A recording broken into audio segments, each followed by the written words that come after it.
Bună ziua, dragii mei! Eu sunt Jamila, bine ați venit în bucătăria mea! Astăzi vom face împreună fasole verde cu usturoi și parmezan, așa că haideți să vedem de ce ingrediente vom avea nevoie pentru a ne apuca de treabă. Pentru această rețetă vom avea nevoie de 3 căței de usturoi, 2 conserve de fasole verde Bonduel bio de 400 de grame fiecare, 2 linguri de unt, 2 linguri de ulei, 50 de grame de parmezan, sare și piper. Pentru început, vom scurge fasolea verde bio de la Bonduel.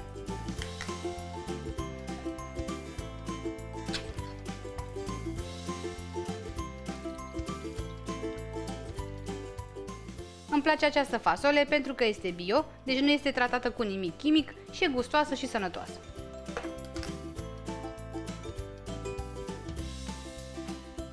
Las fasolea să stea pentru aproximativ 5 minute, apoi o putem găti. Într-o tigaie neîncălzită vom pune untul, uleiul și vom răzui căței de usturoi.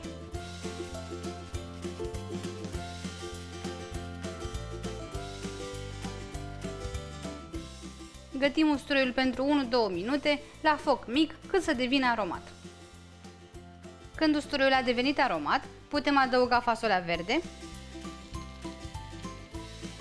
puțină sare,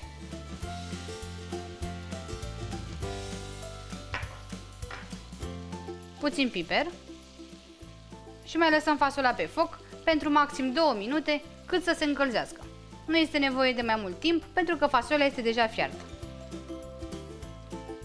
Fasolea este gata, așa că o putem lua de pe foc. Vom adăuga deasupra parmezan, după gustul fiecăruia.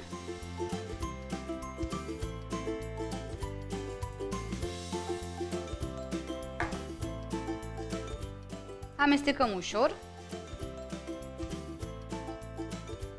Lăsăm fasolea să se răcorească puțin, iar apoi o putem servi. Fasolea verde cu usturoi și parmezan este gata. Eu am servit-o cu încă puțin parmezan ras deasupra și cu pătrunjel verde. Arată foarte bine, este gustoasă, aromată și o puteți servi ca fel principal sau ca gustare.